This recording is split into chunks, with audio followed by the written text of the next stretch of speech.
Good morning, everybody. Hope you're all healthy and safe at home. Let us continue with our section of double integrals, section 9.10, double integrals. So, in this lecture, what we are going to do is we are going to discuss about the moments of inertia of laminas. In the previous lecture, we had discussed about what is meant by a lamina and what is its formula for center of mass and the various we had learned about the first moments. So here we are going to discuss further about the moment of inertia and how double integral comes into the picture. So let us see what is meant by the moment of inertia.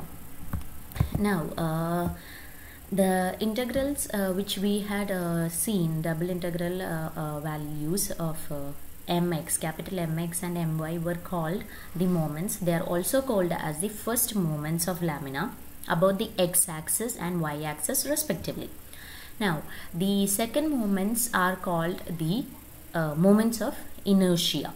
Okay, and they are given by the following formula, that is Ix, that is the second moment or the moment of inertia with respect to the x-axis is double integral over r y square rho of x comma y into dA, where rho of x comma y is the variable density which is density function. And again the moment of inertia with about the y-axis Iy will be equal to double integral over r x square into rho of x comma y dA. So the first moments was double integral over r x into rho of x comma y and double integral over r y into rho of x comma y. Here when we are considering the second moment, we are considering the second power of the variable x and y. So these are the values of the moments of inertia. Now it is related to physics, it is actually the rotational equivalent of the mass. Okay, we all know that what is the formula for kinetic energy. We have all studied it in our school and all. That is, the kinetic energy is given by K is equal to half mv square, where m is the mass of the body and v is the speed. So here in all these cases we are considering the linear speed.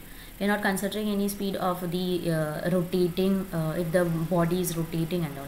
So when we are considering the kinetic energy of a particle rotating at a distance r from an axis, it will be half m into, instead of v which is the linear speed, we will have the angular speed, that is r into omega. Omega is the angular speed and r is the distance r. Okay, that will be the that will be replaced by the linear speed. And we all know that mr square, if we just replace the brackets, we'll get mr square. Mr square is nothing but the moment of inertia about the axis of rotation. So this is the relation between the kinetic energy and the moment of inertia. So we have we have come to know about the moments of inertia, also the relation between the moment of inertia and kinetic energy of a particle. So now let's just see an example about the same. We are asked to find the moment of inertia about y-axis of the homogeneous disk of mass m, which is shown in the figure 9.10.10. So it is clear that the homogeneous disk is having mass m and it's of radius r. And so we know that the value, the formula or equation of the surface will be nothing but x square plus y square is equal to r square. So what is the moment of inertia about the y-axis? It is Iy is equal to double integral over r x square into rho of x comma y. Now what will be rho of x comma y here? Rho of x comma y is the density. Density is nothing but mass by volume. So here we are having a disk. The volume will be equal to pi r square, right? Volume will be nothing but the area itself. So that is pi r square, and the mass of the disk is given to be m in the problem. So the density will be nothing but mass divided by pi r square, and it will be a constant value. It does not depend upon x or y. It's depending upon the radius and the mass. So it will be constant. So what will be Iy? Iy will be nothing but double integral over r x square into m by pi r square into dA. So m by pi r square is a constant, you can take it out common. So it will be minus. Now we have to see which variable we have to see. We have to consider. So here we are just using both Here we are considering the variable x is varying from minus r to r and y is varying from this equation of the lamina. We will get y is equal to root of r square minus x square. So it varies from minus root of r square minus x square to root of r square minus x square. Now we are choosing the first integration, partial integration, to be dy because we have this x square, and it will be easier for us to make the substitution. So what will be the value?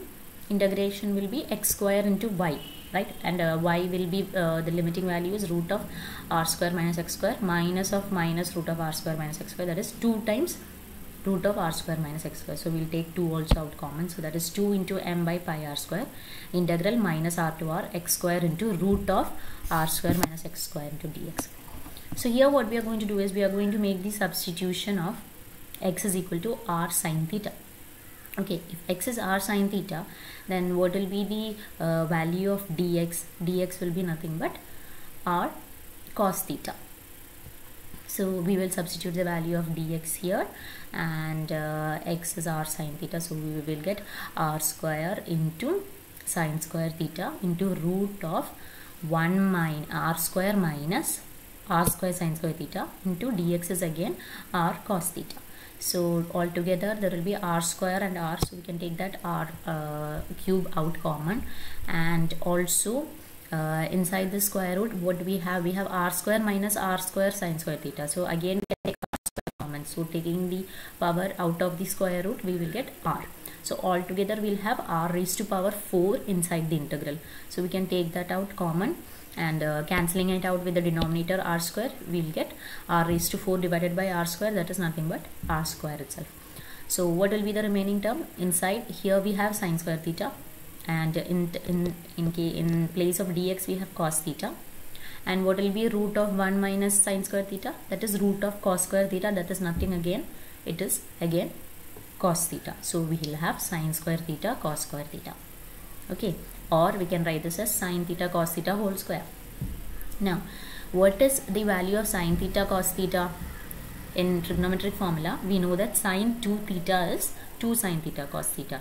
So sine theta cos theta will be nothing but sine 2 theta by 2, and we'll have the whole square terms, so it will be by 4. So the 2 and 4 will get cancelled and we'll get a 2 in the denominator.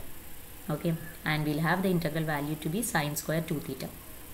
Now again, how can we do the substitution of sine square 2 theta? What will be what can we do here? We can use the formula of cos 2 theta. Sine square 2 theta will be nothing but 1 minus cos 4 theta, okay, by 2. Sine square 2 theta is 1 minus cos 4 theta divided by 2, so the 2 comes out common outside the integration, and this is easy to integrate. The value would be theta minus sine 4 theta by 4, so you can substitute the value and you'll get the answer to be 1 by 4 mr square. So that is about the moment of inertia. Now next we have the term called the radius of gyration, and this is related with the moment of inertia and the mass of a lamina.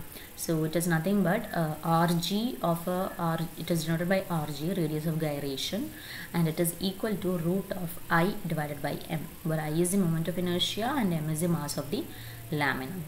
Okay, and if you are asked, so here they have calculated what is the radius of gyration of the previous example. It will be nothing but 1 by 4 mr square by m, so m and m will get cancelled, so it will be root of r square by 4, that is nothing but r by 2.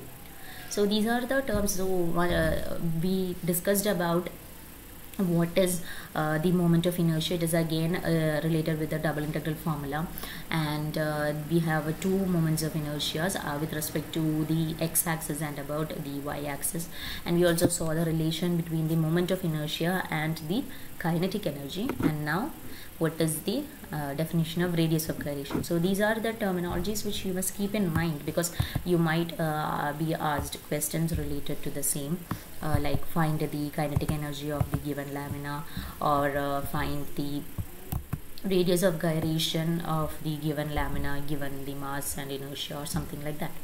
So keep all these terminologies in mind. With this, we shall wind up with our section. Thank you. Stay home and stay safe.